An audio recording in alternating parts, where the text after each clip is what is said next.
Welcome back to a new episode of Liquidity and Liquor. This is Yosef Martin with Scott DeClary, and today we're going to be talking about marketing tips. And if we had to choose a strategy for next business, what would it be? So we're going to start talking about two. There's going to be two that we're going to discuss. One is on personal branding, and we're going to give the example for Alex Hermosi, which blew up in the last 8 months or a year or so. Super quick. And we'll kind of break down a little bit from what we see the strategy and how you guys can implement those tactics. And then the second one would be for business.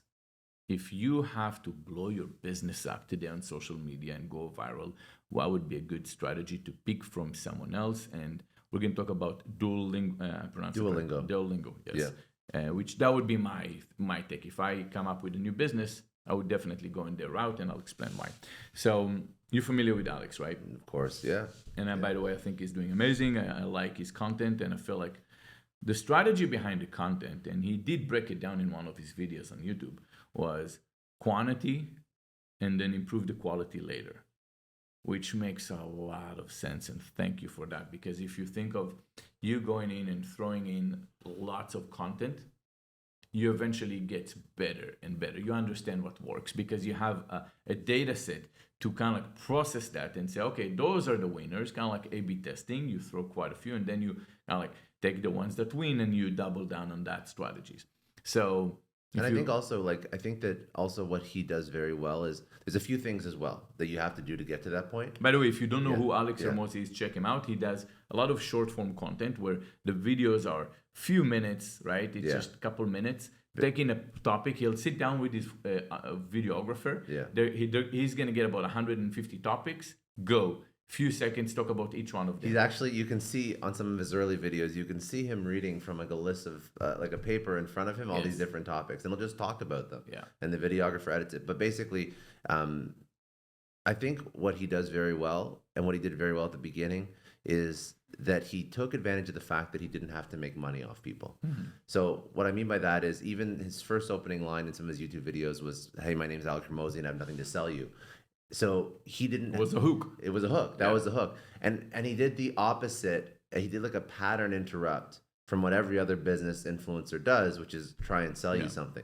And I've heard him say this as well. He's like, if I can get a comment saying, "Oh my God, I can't believe that's free," that's a win for me. Yeah. Because everyone else is trying to sell stuff, and I don't need the money to that. So that's my competitive advantage. Yeah, he goes in a world where everyone is trying to sell you a course online, and he's like the one who says, "No, I'm not." Like when Bezos said, like, your margin is my advantage with Amazon. That's how he's doing it. So the fact that I don't have to sell something is my advantage. Now, keep in mind, he built a successful business. He has a great story to tell. He has some accolades. He's made a lot of money. He's built a lot of stuff, so he can tell the story. Unlike many others, he's coming with substance. He does speaks out of experience, which makes it different. Most people don't go and ask, wait, it sounds good what you're saying. You put it all in perfect words, but did you really build this? I mean, who are you? And I will always go back to someone like Simon Sinek.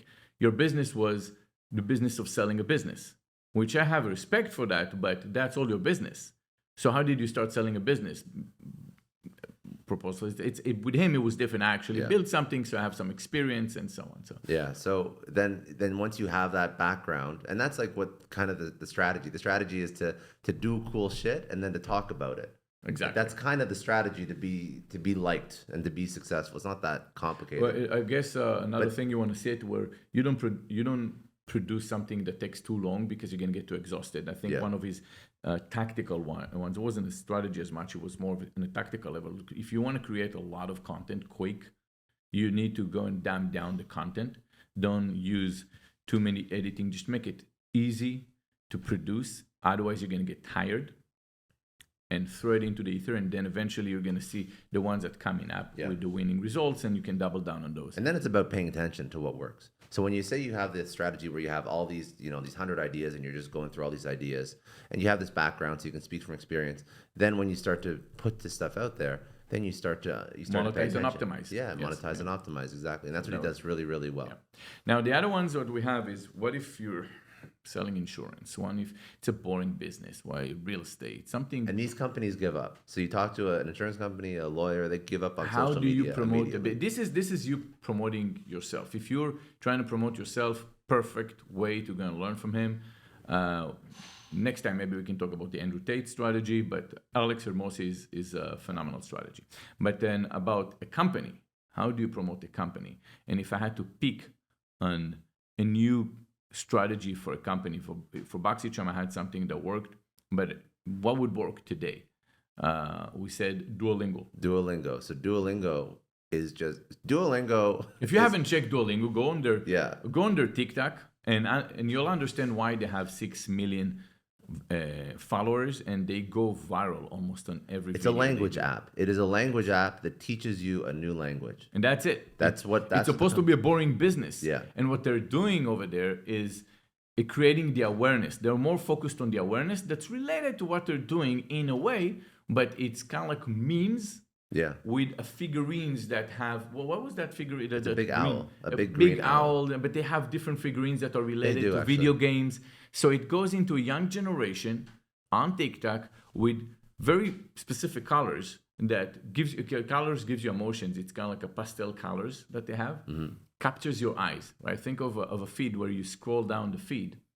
You get very much tired of this. It's like, think of if you read the book The Purple Cow, which I did not read the book, but I understand the concept of the book because I was told about it. So don't go and read the book.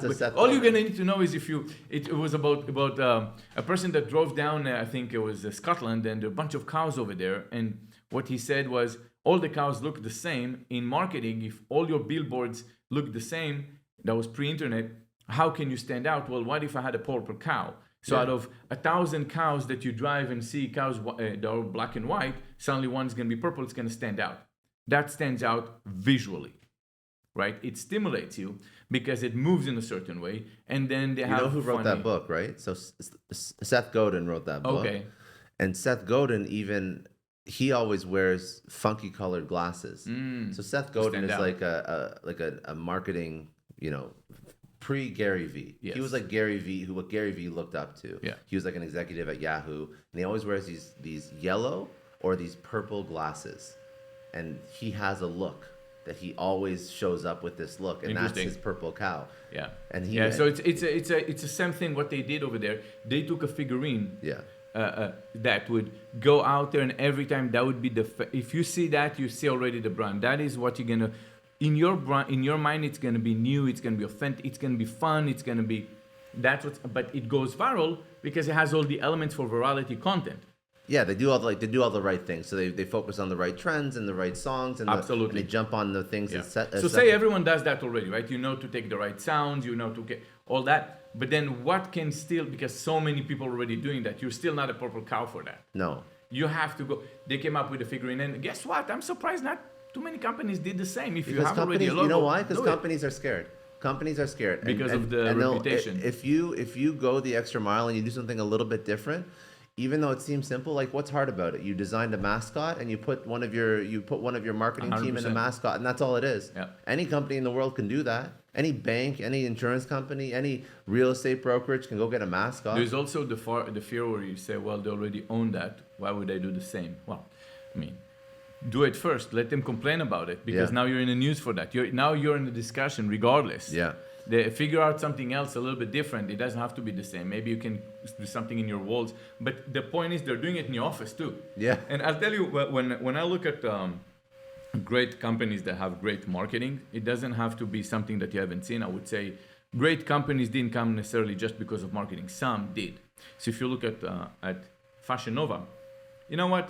They were early on to do something at the time was great because not too many people understood how to work with influencers and just look at lots of influencers. I want everyone to wear my clothes, right? Because it's clothes. It's for men, it's for women. At first they started as Fashion Nova jeans, then they moved into Fashion Nova, then they added Fashion Nova men, and they added more and more layers. But they would just go to everywhere. But what they also did was they would go to meme accounts, just like my therapist said, and they would say, listen, we're not going to pay you much, but we're going to pay you for a lot of content just to have our name out there. And now we're going to give you kind of like short videos that are not really funny, but, it's going to work and it's still going to be semi-funny. And that's what they're going to do. And that kept the awareness. And it still gave you a thing to think about. It gave you it created the upper funnel that they are still top of mind. You keep thinking about them all the time. Over here, So Duolingo just went memes in for and TikTok. yeah, exactly. It was the memes for TikTok, but they said we're gonna be the meme. The whole account's gonna be the meme, and it's gonna attach the account, but it's gonna be branded meme, and that is gonna be our face. And now, one thing they also did was they didn't leave any stone Unturned, yeah. unturned, right? Yeah. They have a podcast that's one of the top Two educational of their podcasts. podcasts, and you know what their podcasts are? Their podcasts are just you learning a language. Yeah, that's It's what a it's supposed story. to do. They have a. I just checked before we started recording. They have a French podcast and a Spanish podcast in the top 10 education, meaning they get millions of downloads a month, and they're just a story that's just told to you in French, so you can practice your French and listen to French. That's it. Yeah, that's So how now they you stay know what more they're not. relevant. Yeah. You know what they're not. They're not even just making sure they have 100% market share of the language learning market. They're making other people want to learn languages because they exist. They build up their own market. They built their own market because of this. And now, because I can guarantee you, if French was that popular a podcast topic, there would be other language companies that have podcasts, but they're not. So that means that there's new people that are like, I love Duolingo. It opens up their mind, and if they see conversion, Maybe they I double should down think on about it. Yes. I should think about learning French or Spanish, and then they do it. Yeah. Which is whoever absolutely does wild. their marketing, you need to learn from. So if that person moved to another company, just follow that person to the next company and see what their next. She's move famous is. now, actually, in her own Really? right. The person who started that account, she's won marketing awards. Really? I can't remember her name, And she but you can deserved find them. her. You Google Duolingo Al Marketer. There's one. I mean, now there's probably a team, obviously, that supports. But I don't even know if there's that much of a team. You need to. I think you have to have not a team to be that creative. I think you have to be like, Boom. yeah, Exactly. Everyone think that if you do something well, it has to be a big team. We managed 2,000 influencers. It was a team of 2 yeah. that managed 2,000. People thought we have. So You need many. somebody who's willing to do whatever, and as a company, you have to be okay with them screwing up, because if Yeah. not, then they're not going to want to Exactly. try stuff out. But she's won marketing awards now. Yeah, so But this is definitely a company you want to pick their concept from and take something. You don't have to do exactly the same thing, build those mascots. You don't have to do that necessarily, but figure out the tactic behind this was colors, something funny. And what I really liked about this is that they don't have a human face behind the So business. that's You something do not mentioned tie before. yourself Yeah. into that person that got into controversy, that said some wrong things, or tomorrow just left because of whatever the reason is to the competitor. That I had that past where I looked at Ipsy at the time where they had some people that had a contract and left. They had a lot of beauty creators and they left, and I saw the impact on the relevancy for Ipsy, my previous competitors. It really impacted the company, and at the time I was paranoid because I had one person managing all the social for us, and she was great. I mean, she still is. Her name is Gabby, and if you listen, you're amazing. And we just couldn't find another Gabby. It was a team of girls. One of them was Gabby, and she just couldn't find another one. And I said, all right, what happened in the day when she leaves? Because she opened her own makeup brand, and I said, look, one day you're gonna have to leave when it picks up. You're gonna have to run that business. So I had to put myself on it as a person just to keep a flow. So if someone leaves, it's not the whole crew, and then you create a new crew. Because I saw what happened to Ipsy at the time. And not to say, I mean, Ipsy still did great, but you could see the difference when someone leaves. Many people live with them. They just want to keep following them and not the company. So eventually, if they're not in the company, you have lost all those people. And you don't want that. So if you have that mascot, that's where you can continue it forever, because it can be anybody. You'll lose the that. creativity, but you can find new creativity. But if you lose the actual face, The face is important. Yeah, People don't realize until they realize. all right. Okay, that's it for today. If you enjoyed, please subscribe on YouTube. If you enjoyed this podcast, you can download and listen to it wherever you get your podcasts or on liquidityandliquor.com.